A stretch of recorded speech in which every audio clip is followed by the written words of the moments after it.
Welcome to Empowered Owners, the podcast that takes you inside Empowered Ventures. I'm your host, Chris Fredericks. In each episode, I'll have a discussion with one of our employees to discover and highlight their distinct personalities, perspectives, and skills, while also keeping you in the loop with exclusive news, updates on company performance, and a glimpse into the future plans of Empowered Ventures. This is an opportunity for me to learn more about our amazing employee owners, and an opportunity for you to hear regularly from me and others from within Empowered Ventures.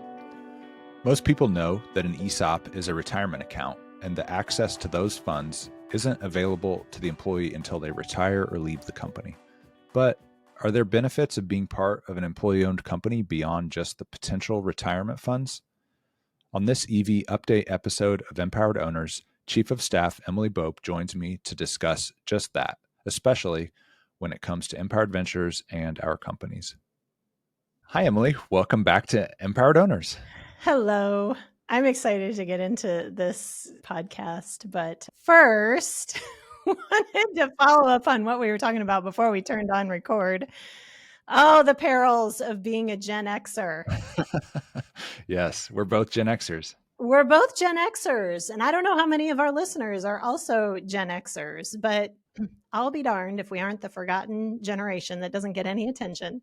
Yeah, and what we were just joking about, which I think is actually interesting, is we're the generation that didn't grow up with the internet, but then the internet came like when we were in our teens or whatever, and so we became comfortable-ish with the internet, but then like never fully got comfortable with everything digital. So I don't know about you, but I cannot land on just doing something digitally versus hard copy, like books. I can't like stick to one or the other. I go back and forth between Kindle and real books, and taking notes. Like I cannot get myself to take electronic notes 100% of the time. I can do it sometimes, but then like I'm back in my notebook before I know it, and I can't stick with one. I know, totally. So I just bought myself a paper planner. Literally, I have not had one of these since college, but all of a sudden I decided I needed one.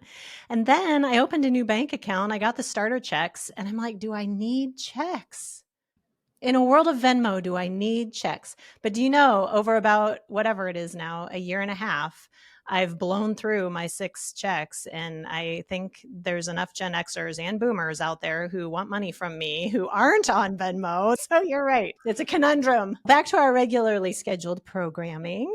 What are we talking about today? Yeah, I'm excited and I think maybe you came up with this idea, if I'm not mistaken, but we're talking about what the benefits are of actually being part of an employee-owned company. And I think that's maybe for some of us who have been part of this a while, we can lose track of this. It's not just about like an ESOP account, even though that's a big part of it. Yeah. And as we were talking about this and putting our heads together, there's really benefits both now and later. And I think the later is the one that everybody thinks of most often. Like you just said, it's the retirement account, but there's so much more to being in an employee-owned company because you're really a part owner of it too. So sometimes you're wearing your employee hat, but sometimes you're wearing your owner hat. And that makes for a really different work environment now. So we came up with 5 major ways that people who work in employee-owned companies benefit now. And maybe I'll just run through those and then we'll go back and unpack each one. So those 5 ways are that I, as an employee, have a voice. We can talk a lot about that, but holy cow, like I have a voice. What I say matters. My work has a bigger purpose. This is a big one. I can feel more secure financially.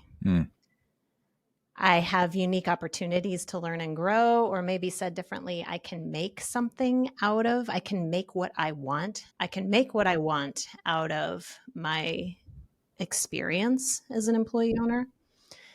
And I can invite others to join and make where I work amazing. So we thought of those 5 things. Let's just unpack that a little bit. So I have a voice. Tell me what you think of when you have seen this unfold for 13 years. How is that a benefit and how is it different? What have you seen? Yeah. And I think a lot of these come from how employee ownership tends to become very infused into how many employee-owned businesses end up treating people and running essentially as a business. As an employee-owned company, we aren't the only ones that give employees a voice per se, but I do think having a voice, not all regular companies prioritize that, whereas most employee-owned companies do.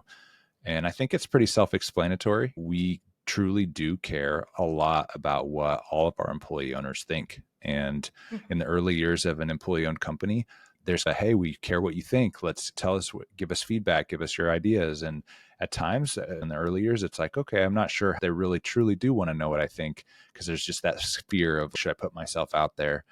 But I've totally seen it in an employee-owned company that really lives this value, that it can be truly changing for the whole culture, and people can blossom and share what they think, and starts to have a really amazing impact.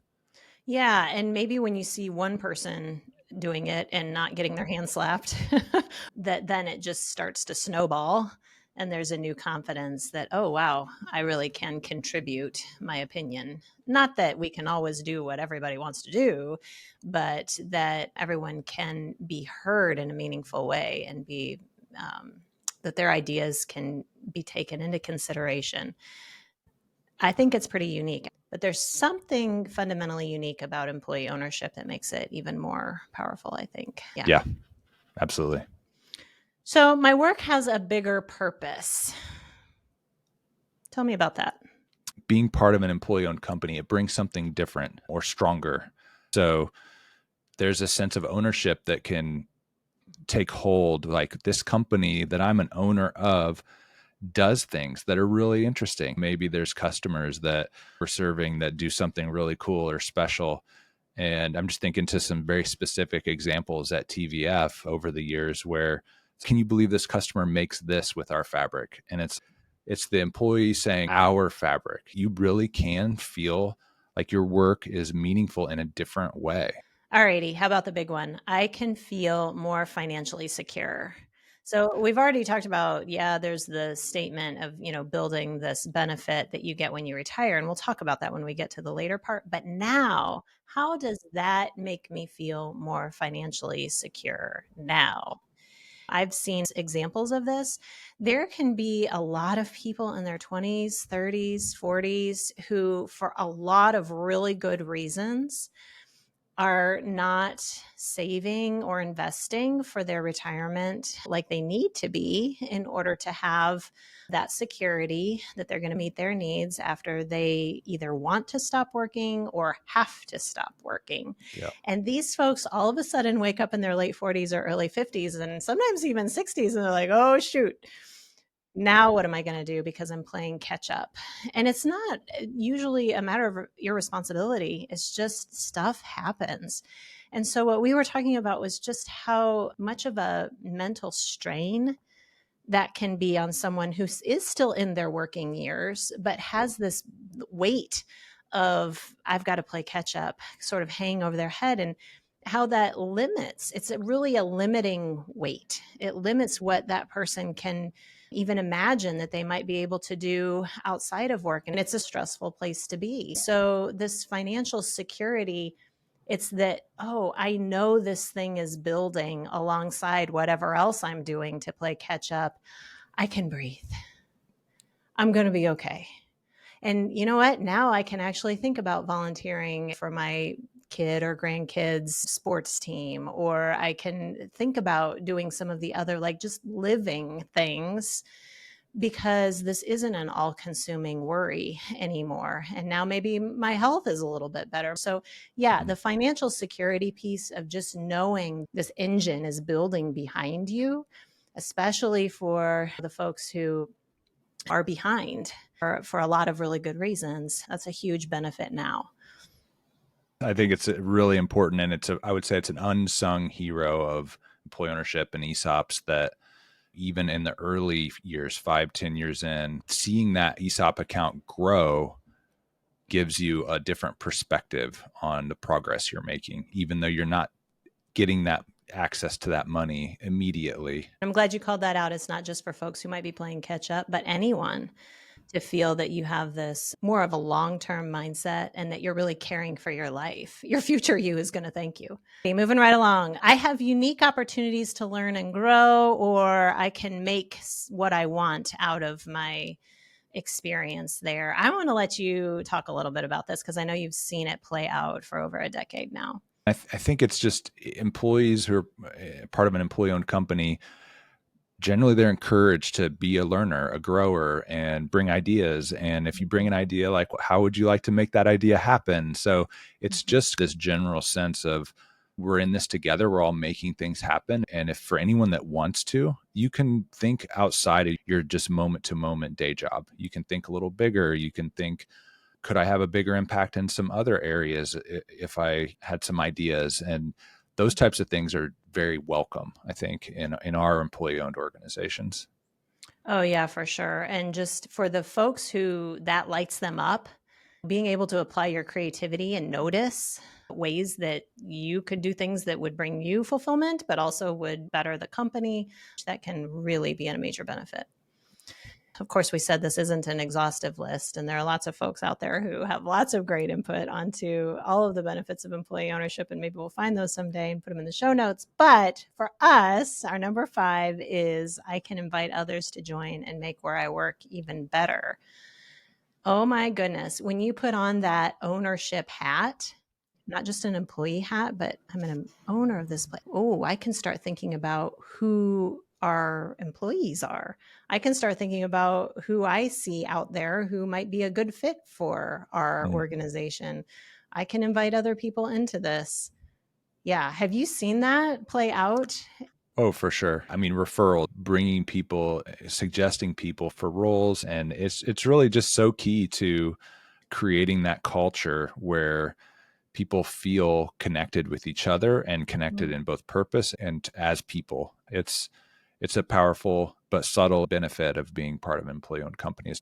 Well, so then to recap, the benefits of working in employee ownership culture in one of our companies now is that you have a voice, your work has a bigger purpose, you can feel more financially secure, and you can make of it what you want, and you can invite other people in. Let's talk about the later, and this is maybe the little more obvious, but I don't know, you might have some just insight that you'd like to share. Are most people, even with a healthy 401k, or what our world deems to be a healthy 401k, are most people going to be able to take care of themselves in retirement? And we talk about the retirement benefit later, but how does that stack up against what people typically have saved? Yeah, there's a lot of really good data out there, both concerning data with regards to how many people just never quite get ahead when it comes to building enough of a retirement nest egg to live with financial security once they get to that point in life. Like you mentioned, that they either have to or need to stop working.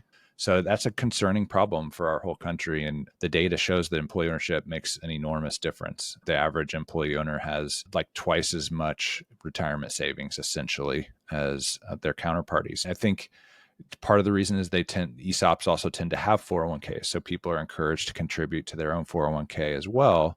But that ESOP plan itself, it just on average makes a really big difference. Maybe at some future episode, we could dive into some of that data just to help people understand and see what that landscape looks like. But we thought of one other benefit that happens later that just a few of our folks are already starting to experience because we haven't had that many retirees. And I don't think you can put a dollar amount on this. But the benefit of being able to look back over your career, over your life, and your time spent, however long, in an employee owned company, and just feel that what you did mattered. I have plenty of friends who are either getting close to retiring or about to retire or have retired. And that's a really big thing. Like, wow, what did I do all of that for? And for many employee owned retirees to be able to look back and say, wow, I did that for those customers, like you're saying, this is our fabric going into this really cool application or whatever it is, for myself, for my coworkers, people who'd become friends at work and now seeing how it had impacted their lives. What a sense of purpose. I built this thing. I helped to build this thing that is benefiting so many people. Yep. It's a unique opportunity to build a career that's, in my mind, truly fulfilling, meaning it checks a lot of the boxes that ultimately a fulfilling career should feel like. Thank you for diving into all of that. So many benefits, both now and later. And I don't think we can talk about that too much. I think there's a lot there. And to that point about making of it what you want, I feel like even us at EV, leadership at every level, by talking about these things, we can continue to lean in and make even our version of employee ownership what we want, and something really pretty incredible. So thank you for diving into all of this with me today. Yes, thank you, Emily. Thank you for listening to this EV Update edition of Empowered Owners, and thank you to Emily Bopp for joining me. Remember, we want to hear from you. Please give us feedback, suggest guests and topics for future episodes, and tell us how we can keep improving the show. To reach us, email hello@empowered.ventures. Thanks for tuning in.